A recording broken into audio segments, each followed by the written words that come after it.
So I got 18 minutes before class starts. Let's see if I can knock this lecture out. The mother function, f of x equals x to the 1/2, which is also written more affectionately as the square root of x. The easiest way to do this, when I did it with you back in August, is just make a table. Smallest thing you can take the square root of is 0. Square root of 0 is 0. Next smallest thing you can take the square root of is 1. Square root of 1 is 1. And the next smallest thing you can take the square root of is 4, and square root of 4 is 2. So 0, 0, 1, 1, 4, 2 gives me an awesome drawing of what mathematicians affectionately call the arm. That's what they call it, the square root function. And it does level out, okay? The domain of the square root function is 0 to infinity, and its range is also 0 to infinity because it is running right from 0 forever, and the low y value is 0, and it rises.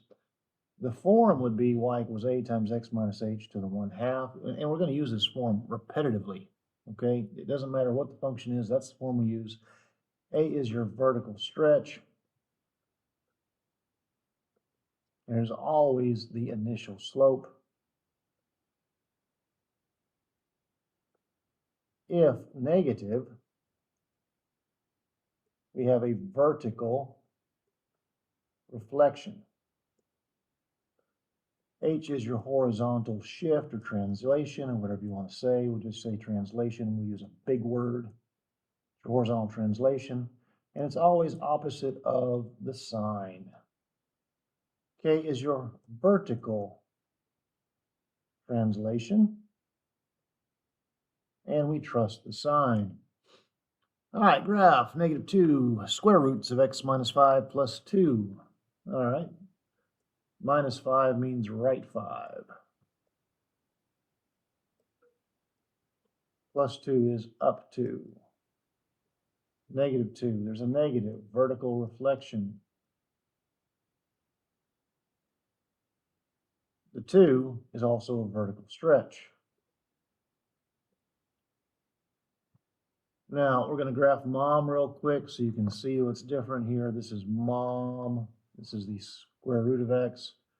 The kid is going to go right 5 and then up 2. Be about right here. This is your new origin. From here, you're going to fall 2 and run 1. Perfect. Easy peasy lemon squeezy. When you talk about the kid, your domain is 5 to infinity, and your range is -infinity to a high value of 2. We always talk about low to high, left to right, or down to up. All right, now this one's going to take some work. You're going to have to do some factoring. It talks about converting into that form, okay? So what I notice is I can pull a 4 from both pieces in the middle. I'm just looking at this right now. And I can think of that as a root 4 times a root of x plus 9. And the root of 4 is 2. So 2 roots, x plus 9, and then take away 2. Your transformations are left 9, down 2, and then a vertical stretch with a factor of 2. So, all right, let's redraw mom. That is the square root of x, that's mom. The kid was left 9 and then down 2, okay? This 2 out front, remember, is your initial slope. And I like to do this. A lot of people don't, but I do that because it's essentially just saying, hey, this is the new origin. But I'm going to rise 2 and run 1. Domain here, the low x value is -9, runs right forever. Range, the low y value is -2, and I just need a bracket on that thing. And it rises forever on either as it goes right. Halfway done. BRB. I got 11 minutes. I can do this. All right, the mother function, f of x equals x to the 1/3, also written more affectionately as the cubic root of x. So let us make a little table here. Let's go with -8, -1, 0, 1, and +8. Now, the cubic root of negative 8 is negative 2. The cubic root of negative 1 is 1, negative 1. The cubic root of 0 is 0. The cubic root of 1 is 1. The cubic root of 8 is 2.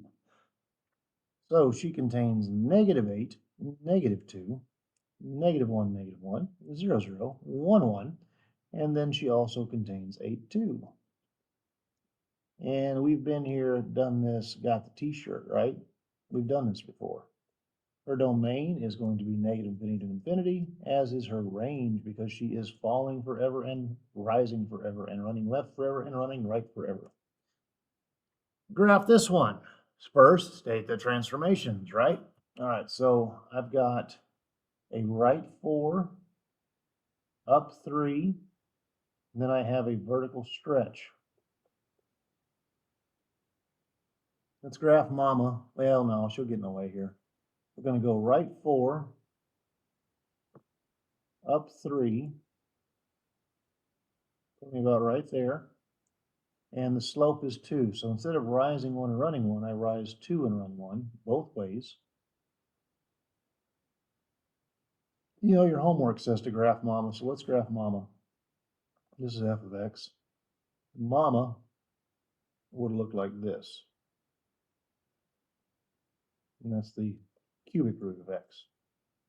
All right, now, the domain of any cubic function, or sorry, cubic root function, is negative infinity, unless it's been restricted somehow.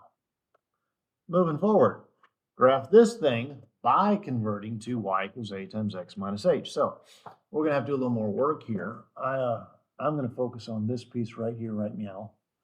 That is the cubic root of 8 times x minus 2, which I can think of as the cubic root of 8 times the cubic root of x minus 2. And the cubic root of 8, of course, is a 2. So I have 2 cubic roots of x minus 2. And I'm wrapping that in parentheses because I'm going to reinsert all of the stuff that was already there. Negative 2 times negative 2 is negative 4. So negative 4 cubic roots of x minus 2 plus 6. Not that bad. Let's see here. We have a right 2. We have an up 6. We'll think about this as our initial slope. It has been reflected, by the way. There's a vertical reflection. So right 2, up 6. And instead of rising 1 and running 1, I'm going to fall 4 and run 1. I got to do that both ways too. And she looks a little something like this. I missed a point. I only went down 3. Need to go down 4.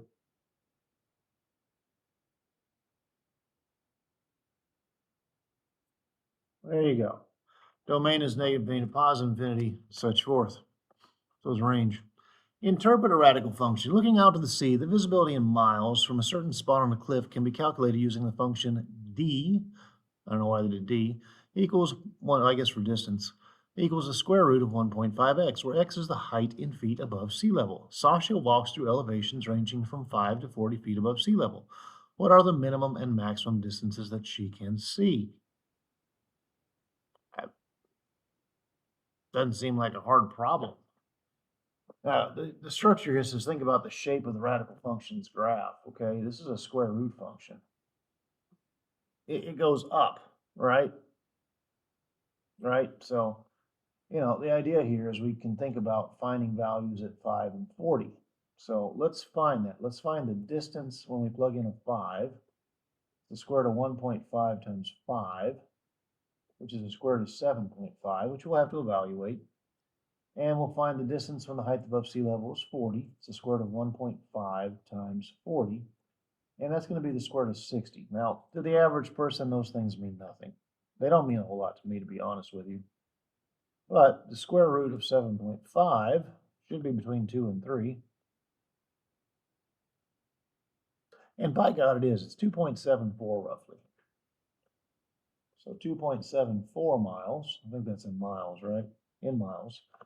And the square root of 60 will be a little less than 8. Not much, just a little.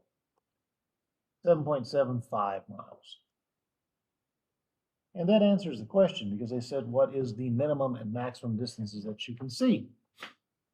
And the last one is equation writing. What radical function is represented in each graph below? 6 minutes. 6 minutes. All right, so if you look at the first one, she is obviously a square root function. So we're going to use y equals a square roots of x minus h plus k. The starting point gives me h and k. So y equals a square roots of x plus 5, because taking away a negative is subtraction, minus 4. Now, it doesn't matter which of these 2 points you pick, but those points will give you an x and a y that you can plug in. So I'm going to use this one. Y is negative 1 when x is 4. So negative 1 equals a times the root of 9, because 4 plus 5 is 9. We're going to add 4 to both sides. 3 is a times root 9 is 3, so a is 1. So your full equation is y equals an understood 1, which you don't have to write. I guess maybe for y'all they should. Y'all are a little slow. There we go. Square root of x plus 5 minus 4. Now, the next one is obviously a cubic root function, right? Because it looks like it. So we're going to use the form y equals a times the cubic root of x minus h plus a k. And here is where you get h and k. You get it from the center.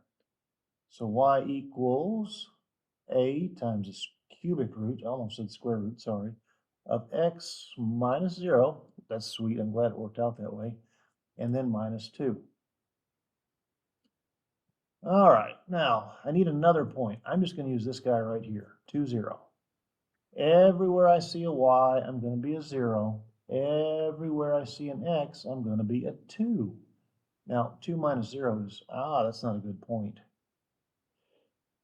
Yeah, don't use that point. Why not?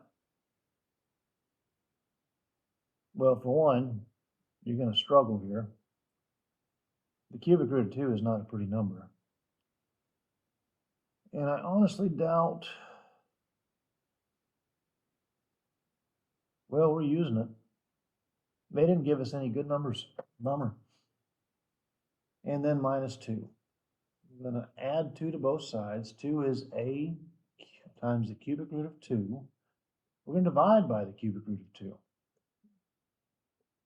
And this is my a value. It ain't pretty. It's not. It's actually the cubic root of 4. Let me show you something here. Bad example for a textbook here, but if we take 2 and divide it by 2 to the 1/3, it should be the same as 4 to the 1/3. So, a horrible example in the textbook. I might change this. That's your a value. So your equation is the cubic root of 4 times the cubic root of x minus 2. Now, you could actually clean this up. You could say this is y equals the cubic root of 4x minus 2, which does look prettier. It really does. It does. Anywho, that is 5.3.